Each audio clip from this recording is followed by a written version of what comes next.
If your nervous system is dysregulated, your numbers will always lie to you. You can hit revenue targets, you can grow the team, you can scale the platform, and still be quietly unraveling underneath it all.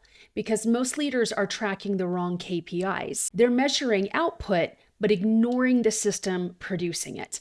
And God doesn't build through chaos, He builds through order. Today, we're going to talk about some of the KPIs that actually matter if you want sustainable success, clean leadership, and real peace. Welcome back to the Obedient Rebel podcast.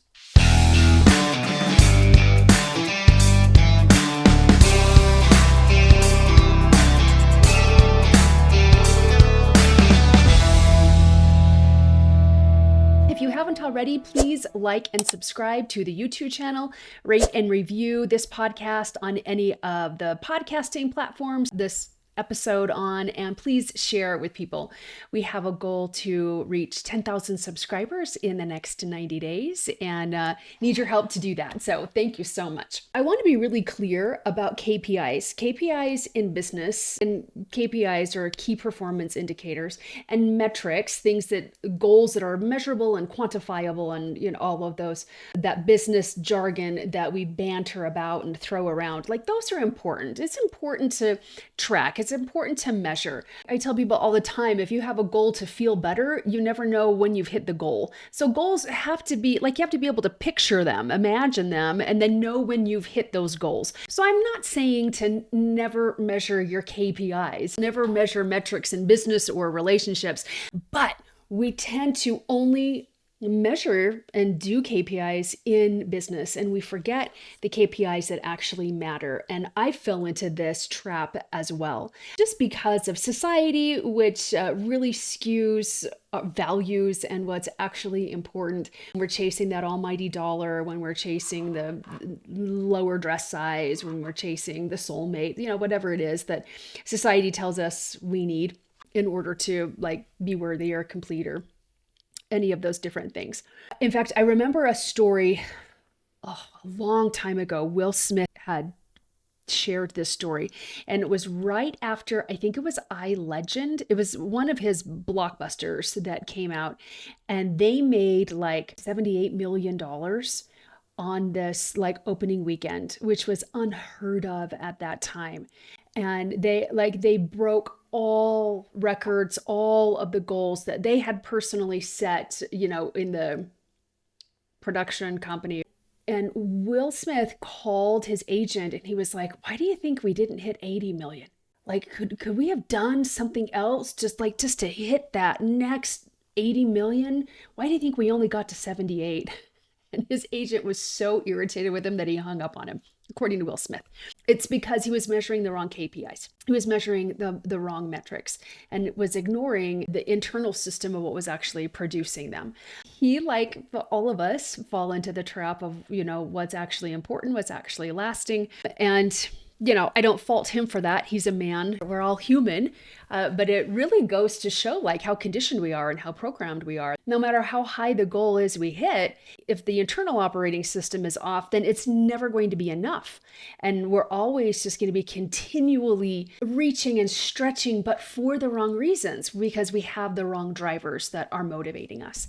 So the thing that most people avoid, particularly business, although businesses and corporations are starting to get a little bit more savvy about this when they have wellness programs and they have mental health days, and some of the different companies and corporations have started implementing those and seeing how important the humans actually are to the success of the company. But what most people are avoiding is understanding that your nervous system is your operating system.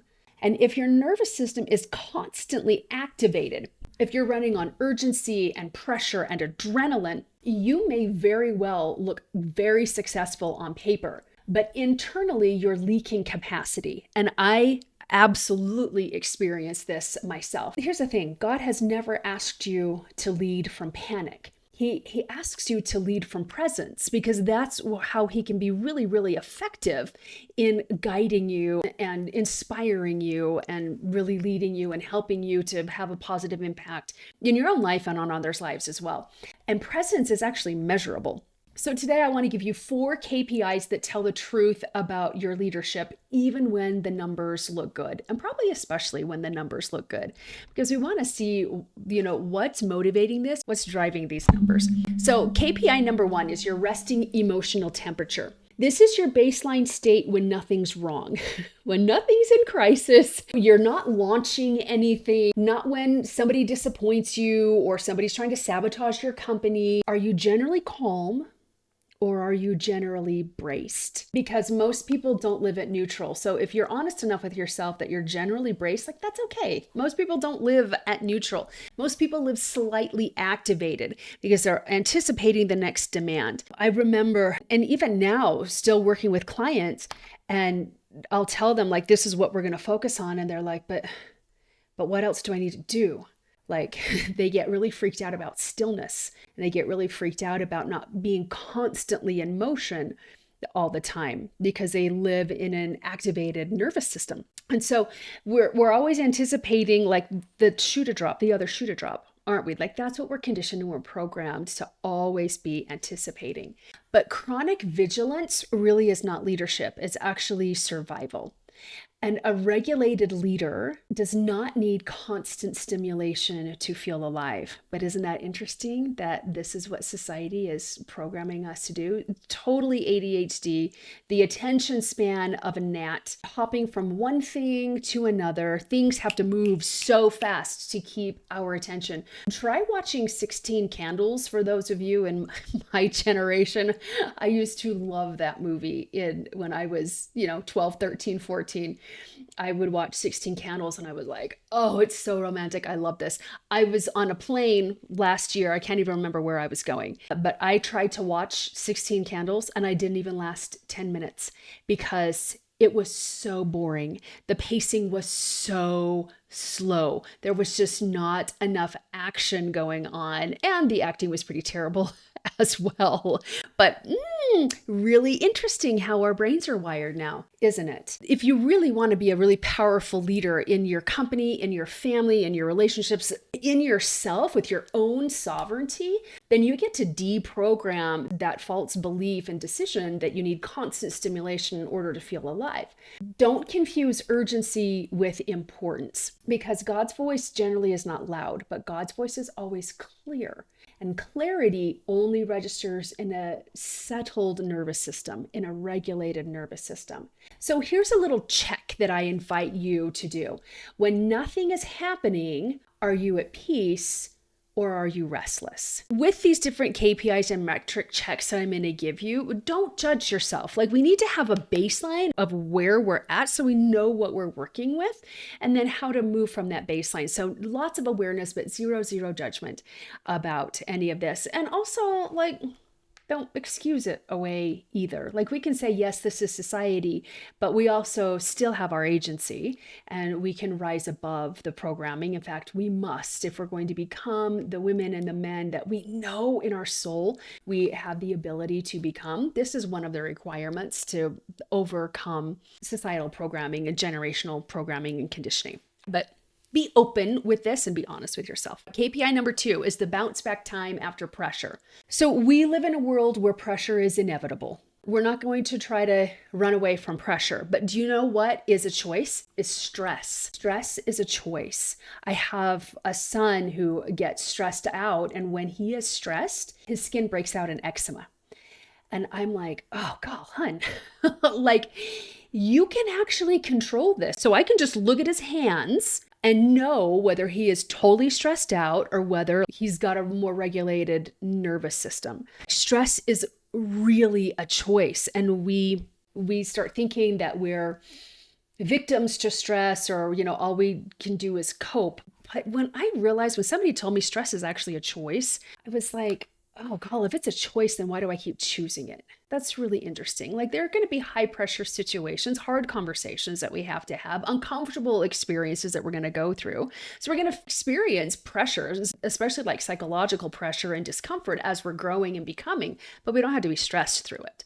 So what's your bounce back time after pressure? How long does pressure hijack you? How long does stress hijack you? So you can ask yourself, how quickly do you return back to center after a hard conversation? or after a missed goal, or a moment or maybe months of doubt? Like, what's your bounce back time? Because dysregulated leaders stay stuck in reaction. What does this actually look like? Because remember, we need to be able to imagine this and we need to be able to measure this. All right. So if you're stuck in reaction, it looks like replaying the conversation, spiraling, ruminating in the conversation or the situation, whatever happened. Regulated leaders actually metabolize pressure and stress quite quickly. They don't suppress it, they process it. They process it in healthy ways. Now, in scripture, this is called meekness. And remember, in previous episodes, we talked about meekness, and meekness is not weakness. Meekness is strength under control. So here's your metric check. After pressure passes, how long does it take until you feel like yourself again? KPI number 3, the length of time it takes you to return to peace. Now, peace is not the absence of challenge. We are long past the time where time is going to slow down or when we have loads and loads and loads of space. Even in retirement, I have aunts and uncles and my parents who are retired, or at least my stepmom's retired. They have all said, I don't know how I even found time to work. I'm busier now in retirement than I ever was when I was working. How did I manage to work for 40 years full time? So peace is not the absence of too many things to do. All right. It's the speed of return. Some people will only feel peace on vacation. Some people will only feel peace after a win. Some will only feel peace when everything is handled. This kind of looks like control freaks, right? But that's not peace, that's relief. And we mix up peace and relief all the time. Now, biblical peace is portable, which means it's accessible inside that responsibility. In fact, there's a really fantastic book by Edwin Gaines, and it's called The 4 Spiritual Laws of Prosperity. And one of those spiritual laws is peace. So she talks about these laws in relation to money. Fantastic book. I would absolutely get it, regardless of where your finances are. But if your finances are not where you would like them to be, this would be a very helpful book for you. And she says money does not bring peace, but peace brings money. And I've tested that theory over and over and over again, and she is 100% right. Money does not bring peace, not when your KPIs are out of whack, and not with the dysregulated nervous system, because then no matter how much money you make, it's never enough. And you're really afraid to lose it, and you're on constant vigilance for the what if situation. So if you want more money, if you want deeper relationships, if you want to be more effective as a leader, you got to lead with peace, because peace is going to bring you those things that you want. If any of your relationships or any of your leadership requires conditions in order for you to feel okay, then it's built on effort and not on trust. God doesn't rush. Have you noticed? God's timing is different from our timing. He's never late, but he rarely gets there when we think he should be there, especially if we're in crisis or we're in moments of intense pressure. It's because of where we are in our thoughts and in our body and in a dysregulated nervous system. He doesn't reward frenzy. And that's why if we're constantly in cortisol and we're constantly in stress and adrenaline and all of those fight or flight hormones and chemicals, we can make those big wins and they feel empty to us, or we feel like, oh gosh, I should have set a bigger goal, or like whatever it is. So here's your metric check on this KPI. When disruption happens, how fast can you come back to peace without fixing, forcing, or performing? All right. And last one for today, KPI number 4, the cost of recovery after success. All right. One of the KPIs was like, how long does it take you to bounce back after disappointment? But let's talk about recovery after success. And this one exposes so much. After a big win, do you feel energized or depleted? Do you need days to recover, or can you stay present the whole way through? If success requires collapse afterward, then we know that it was fueled by adrenaline, not necessarily alignment. God's design for you to be fruitful does not leave you empty. An overflow is actually meant to be sustainable. Now, and this is not to say that you can't feel tired after a big win, all right? But it's depleted, it's empty, after a big win. And I've experienced both sides, whether you're doing a launch or you're doing an event or like any of those things where you're wanting to like propel yourself forward and propel your company forward, there's an enormous amount of energy that goes into it. All right. If you've got a big launch. And so like there does have to be recovery time, but how do you feel afterwards? Are you like tired? Like you can be absolutely exhausted, but do you also feel satisfied? Do you feel great peace? Or do you just feel relief that it's over and now you need to recover? Then that's not overflow. When we're not going to discount the win, we get to celebrate that win. But what we want to do is we want to tweak the fuel. We don't want it fueled by adrenaline. We want it fueled by alignment, because then, yeah, you're tired, but you are so filled. You are so fulfilled that it's like, oh my gosh, like give me a couple days to sleep because my body's really tired, but oh, I could do this again, right? Like that's the biggest difference. We want you operating from overflow. And in order for you to get into overflow, you have to be in parasympathetic nervous system, not your sympathetic nervous system, which means you've got to be in rest and digest instead of fight or flight. So here's your metric check. What does success cost you afterward, physically, emotionally, and spiritually? Now, here's the truth that most productivity culture avoids. You were not designed to lead from panic. You were designed to lead from stillness. God measures strength in alignment, not speed. Now, stillness is not inactivity, and it's not even silence. Stillness is internal order. And regulated leaders don't just build better businesses, they build lives that don't require escape. Now, you know that I love to keep things real and raw with you. As I'm coming out of the fog of perimenopause and the fog of lots of disappointments business-wise over the last 3 years, it has been hard. And I switched. My default was absolutely survival. Absolutely. And I'm the one that quote unquote knows better, right? I know. I understand mindset. I understand beliefs. I understand frequency. I understand energy. I teach it. I live it. I know it. And yet I forgot it because I forgot it. And because I'm human and I'm flawed just like everybody else. But it's been really, really interesting getting on the other side of this, getting out of the valley and starting to climb the mountain again, and really, really feeling alive by the things that I want to learn and things I want to build and create and scale and the lives I want to touch. And I get to be really honest about where my KPIs and where my metrics have been, because even as I was writing this episode, I was just like, oh my gosh, I failed this test. Like I can't say with any of these over the last 3 years with any of these metrics that like, oh, I bounced back after disappointment really fast, or oh, when I had a hard conversation, like I was able to regulate really quickly. Like, no, your gal ruminated, your gal stressed, your gal would swim in self-doubt so much. But it just, that's what it was. And beating myself up over it, and you beating yourself up over anything less than perfection, is not going to help you get out of survival at all. And definitely over the last month, I've had time to ponder and had time to have really wonderful conversations with God. And this is the biggest takeaway that I have had. Even Thailand. So when I went to Thailand, I should do an episode about Thailand. That was remarkable. There were some fantastic things I learned there, but I'm going to share with you the most profound thing that I learned there.